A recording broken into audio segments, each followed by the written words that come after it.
I just hit the mic. And then also, I was trying to not swallow because I was like, they're going to hear a swallow noise. I can usually edit all those out. Okay, great. All right, I'm going to turn this way. Uh-huh. And Pray to the... I'm going to pray to the pronunciation gods. No, There's not I a didn't whole do lot. that. I couldn't. There's not a whole lot. Bless me. Hard to pronounce words in here.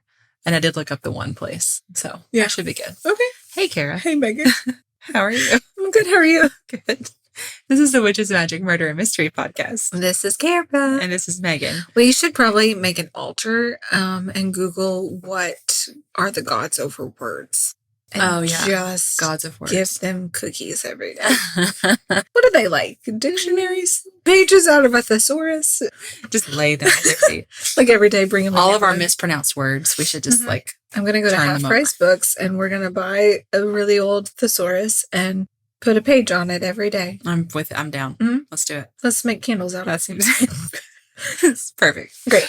I'm so excited. I have been all over Instagram and I got this magazine at the grocery store. Like I'm all in for like Halloween crafts and fall crafts. Gosh, yes. I always am. Mm-hmm. I never really end up doing any of them, but I get really excited but I love them so much. I was at Home Goods the other day. I had Sophie with me and I found this cookie stamp set and it's Halloween. Like just the sugar cookies, you cut them out with stampers and they're all Halloween. And Sophie said, what are you going to do with those? You're going to leave that in that container for the next 3 years. And I said, Sophie. Even if I do, that doesn't matter. Yeah. And then I got these little... I will not be attacked. No, what? And then I got these little pumpkin pie presses. And she said, you're not going to use those either. I said, but they're adorable and I might. Listen, Sophie. Don't tell me what to do. What is happening? When did she get this smart? Don't tell me what to do with my fall festivities. Wait till you're a middle-aged woman. Yeah. And you want to wander and then your daughter's like, you're never going to use those. What are you going to do with that? It's not about who's right, okay? I don't care if I'm frivolous. These purchases make me happy. Fun, yeah. Maybe I will like them sitting in my drawer. And every time I open the drawer, I'm like, there it is. Someday. It's like all the notebooks that I have over here. Oh, same. That are so pretty and never to be used. Right. I love them. Mm-hmm. Because nothing is ever good enough to put in those pages. No. I have 5 canvas totes from our podcast stuff, and each one has 3 notebooks in it. And people are like, "What are you doing with these?" I don't know. It doesn't matter. I might need them one day. Like that though. Yeah. And each one has a to-do list in it from months ago that I don't know. Because once I write in them, they're ruined. Ruined. So then you got to cleanly rip that page out. You cannot leave marks that you know that there was a page in there before. No. We're the same. Absolutely. I love it. Alrighty. Somebody's going to message us and be like, I've diagnosed you and... Don't tell us. We don't want to know. We don't know. So this story I have for you today, a little side piece. Someone just sent it to us. Louise. Hello. She just sent this on Instagram. I know. Maybe in the last week or two. Mm-hmm. I had never heard of it. Mm-hmm. I was fascinated. I'd never heard of it. And once I read it, I'm like, it's a good little story. I probably should tell this. Yeah. Again, it's a nice little mystery because no one dies. Oh, wow. Okay. Are you ready? Somebody's moving their yard again. What is it, do you think?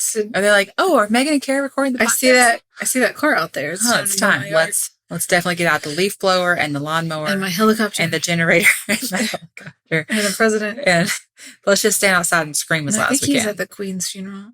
I think he is, so.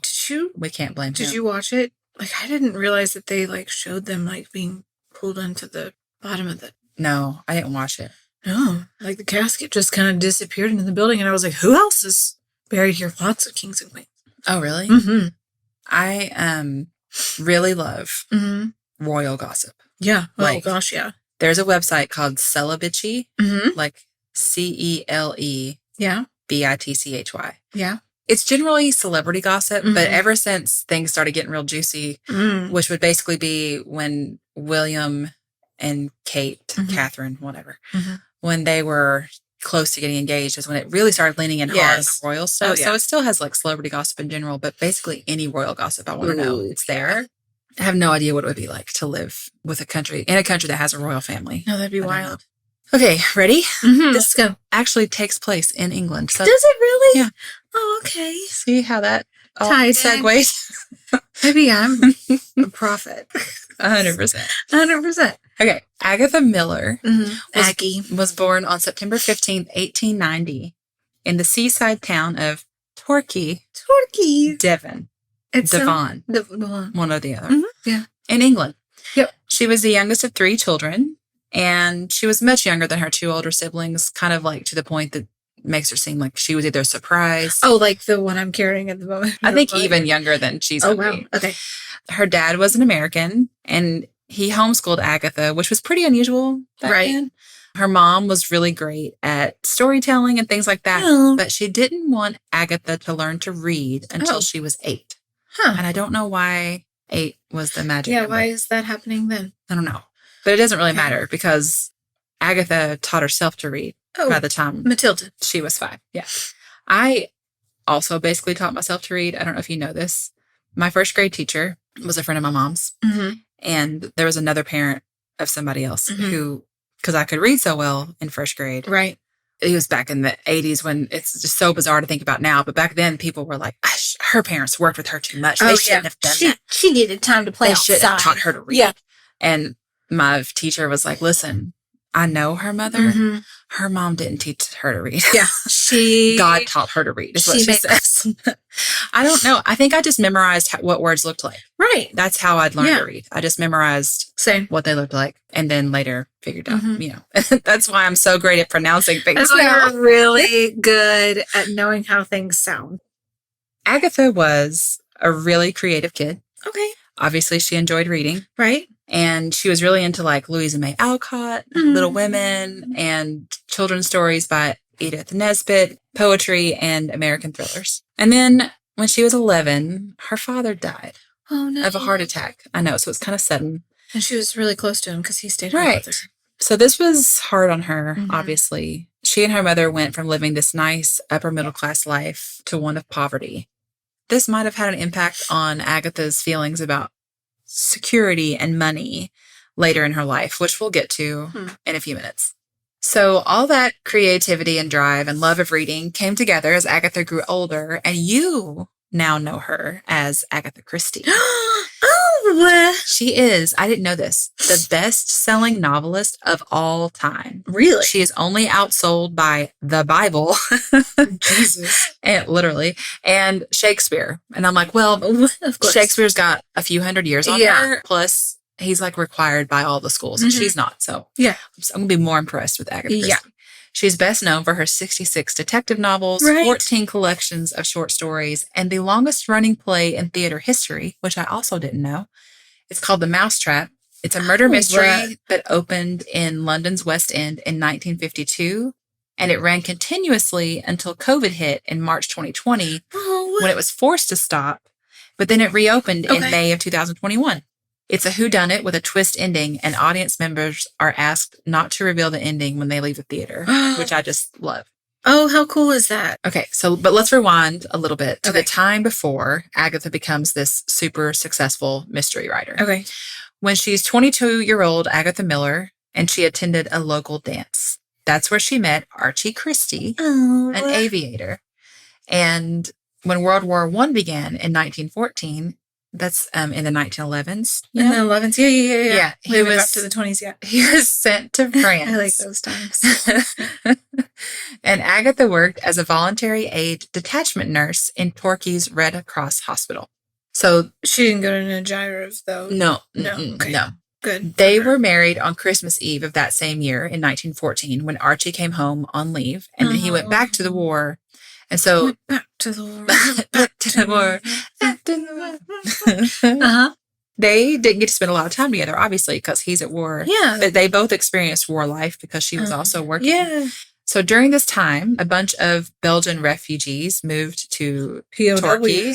I'm telling you, isn't it weird how it's like kind of got But these aren't POWs. They're just refugees. And it said that they were the inspiration for Agatha's most famous detective, Hercule Poirot. Oh. My mom loves him. She is like one of her favorite characters ever.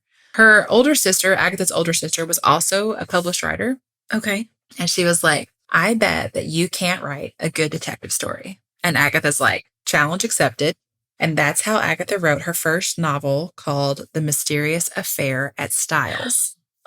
It's all about Harry Styles and his affairs. Yes. In January 1918, Archie is posted at the War Office in London.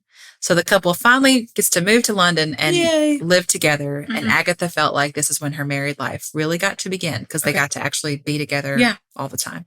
The following year, that novel that she wrote was published. It's her first publication, or her first novel publication.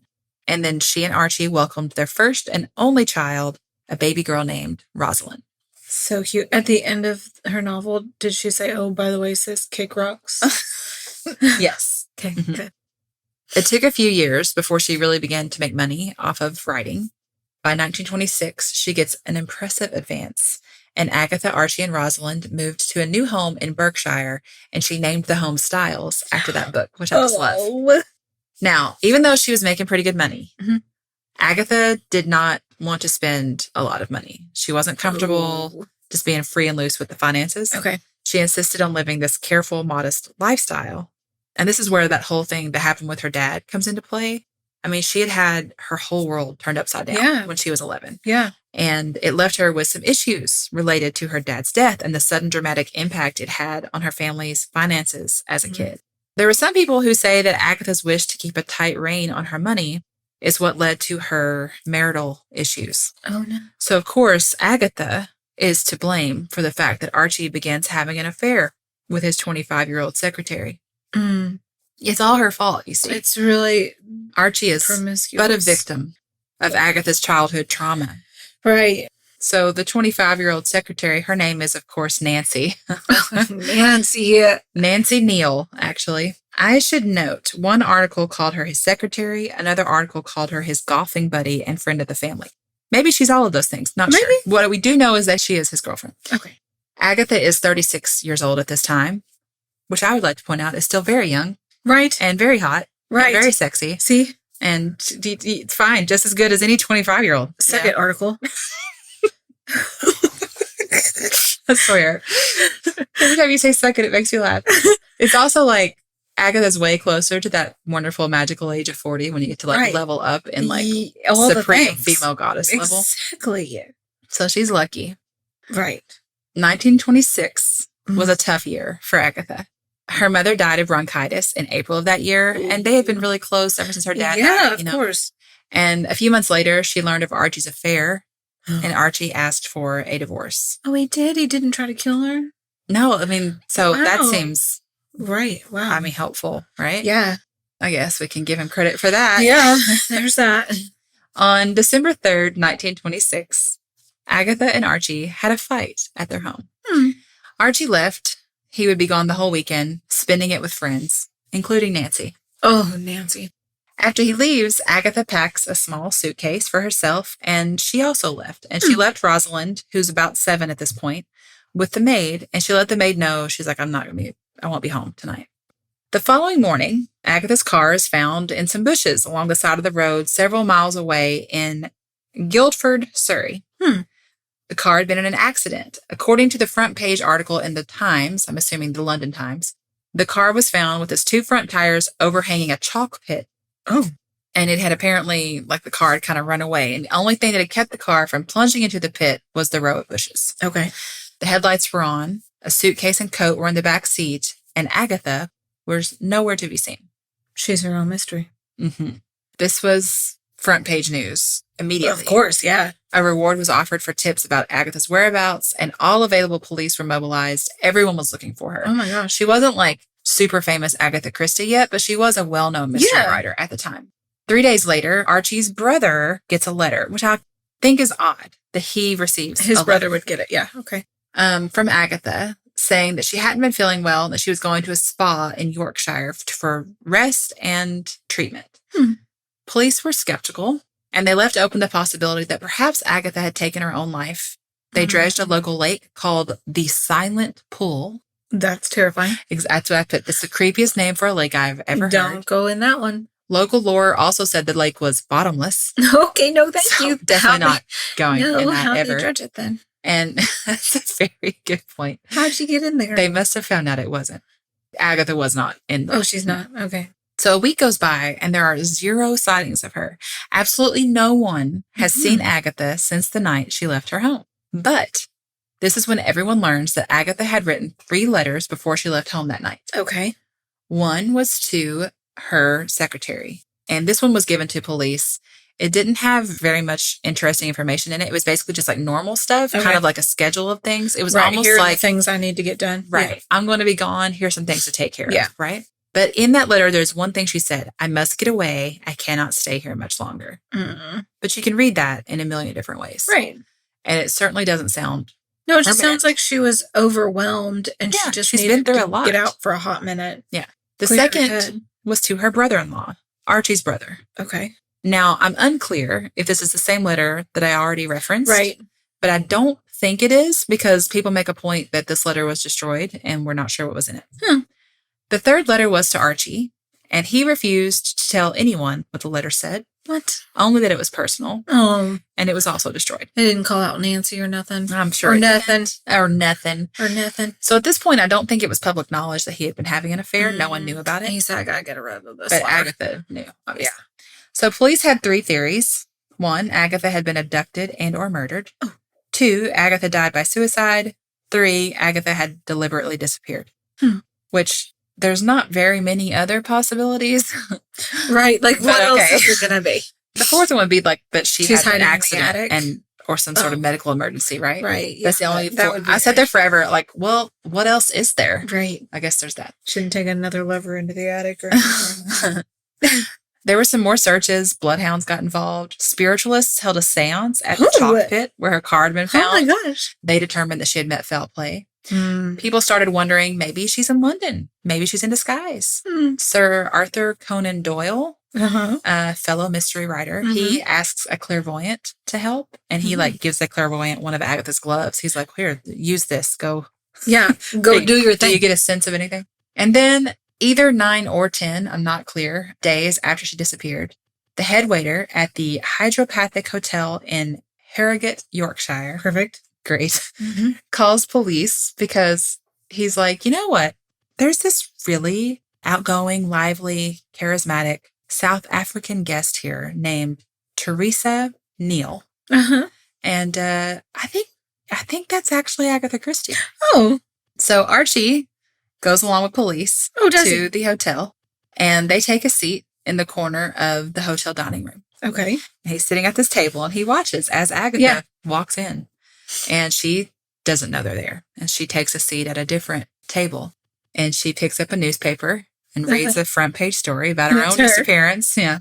Archie gets up. This is my favorite part. This is the sole reason that I was like, I'm definitely going to do this one. Oh my gosh. He gets up. He walks over to her table. And here's the quote. Witnesses noted a general air of puzzlement and little recognition for the man to whom she had been married for nearly 12 years. It's like that Mariah Carey meme, like, no, don't know her. Don't know her. She just walks over and she's like, and you are? Can I help you? You want my autograph? I don't know. Who are you? Yeah. There's a quote in a newspaper article about this that says, that she had escaped detection so long is not regarded as particularly complimentary to the astuteness of the many thousands of police who have been out watching for her, especially since she appears to have taken no steps to hide her identity beyond adopting a new name, which I also found wildly entertaining. Like wear a wig or no, nothing. No, just a different name.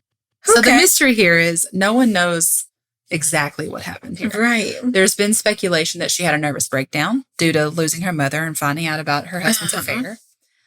Some people thought it was a publicity stunt, but her secretary, because they started saying this before they found her, and her secretary adamantly denied this.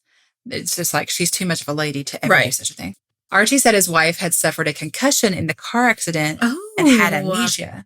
And 2 doctors later corroborated this story. Okay. I'm just not sure if they corroborated that she definitely had a concussion or if they corroborated that, yes, sometimes a concussion causes amnesia. Not from an accident like this, yeah. Archie also said he didn't know of any meaning behind the name that Agatha had used to check into the hotel. Teresa Neal. Yeah. Sometimes Tressa Neal, depending on the article. Yeah. And that his wife didn't know of any special meaning to it either. Really? But if you'll remember, Archie's girlfriend's name is Nancy Neal. So I think this is just some like A+ level trolling. Face. I think Agatha was like, you know what? Yeah. My name's Neil. Mm-hmm. Yeah. Nancy's my sister. Nancy. Nancy's dad is quoted in the paper Oh my gosh. as saying he had no idea why Agatha would use his family's name and that his daughter is super upset about it. Oh, really? Sorry, She's like in her Nancy. room crying. And there's just no reason at all to associate Nancy with anything regarding Agatha's disappearance. Really? No. How absurd. So 15 months later, Agatha and Archie are divorced. Mm-hmm. 2 years later, Agatha remarried to an archaeologist named Max Mallowan. How cool. And Archie remarried as well to Nancy. Oh, okay. Agatha never spoke about this incident. She did an interview once at one time later, and she doesn't explain it then. She at least discusses that it happened, but doesn't say why. Okay. Even in her autobiography, which wasn't published until after she died, she just like skims over it. Hardly even talks about the end of her marriage. She just basically is like, there's no point in dwelling on it. Yeah, and goes along. It's over. A friend of hers said Agatha refused to talk about it to anyone. It was a real no-go. Oh. So that's it. What a cool story. I could buy into the car accident theory if it wasn't for the last name. Right. And I think it's possible because you know how it said that the car had gotten away and the only thing that stopped it was the bushes. I wonder if she had like done something to like, she had thought the car would go into the chalk pit. Yeah. And then once it ran to those bushes, she was like, gosh, you know, I gotta get she's by herself. So what could she do? I think maybe she meant to fake her own death. Yeah. I don't know what the plan was. Was she gonna maybe like leave there and go somewhere else and start? I have no idea. Life? I don't know. Was she? I mean, but she had that kid, is what I keep thinking. Right. But what about Rosalind? Were you just going to leave Rosalind? Or, I mean, was she just trying to get Archie's attention? Yeah. Like, oh, you don't want me anymore? What if I was dead? Maybe she just want, you know what I mean? Yeah. I have no idea. But the fact that she used Neil as the last name. And that the dad was like, I don't know why she do this. My daughter is so angry about it. Yeah. There's no reason to connect her to this. Why would you do that? And then they get married. I also think it's interesting that the hotel person that called described her as like lively and outgoing because at least from what I have read about her as a child, she was pretty shy. Like, quiet. And quiet. Yeah. I mean, did she just like take on a different personality? Just as a way of dealing with what she was dealing with? Or was she like maybe coming up with a new character? Or how much had she even thought through? Right. Even like, was it just, she just needed to get away? Yeah. You know, like this, my mom has died. My husband is cheating on me with a 25-year-old. Exactly. I need to escape. And she was also on deadline for her 4th book. I don't know how much that was weighing on her, but maybe she just needed a break from her life. Yeah. How wild. Louise, thank you for sending that to us. That's so fun. It's really fascinating. There's so much I didn't know there. So, all right. We love you so much. Goodbye. Bye.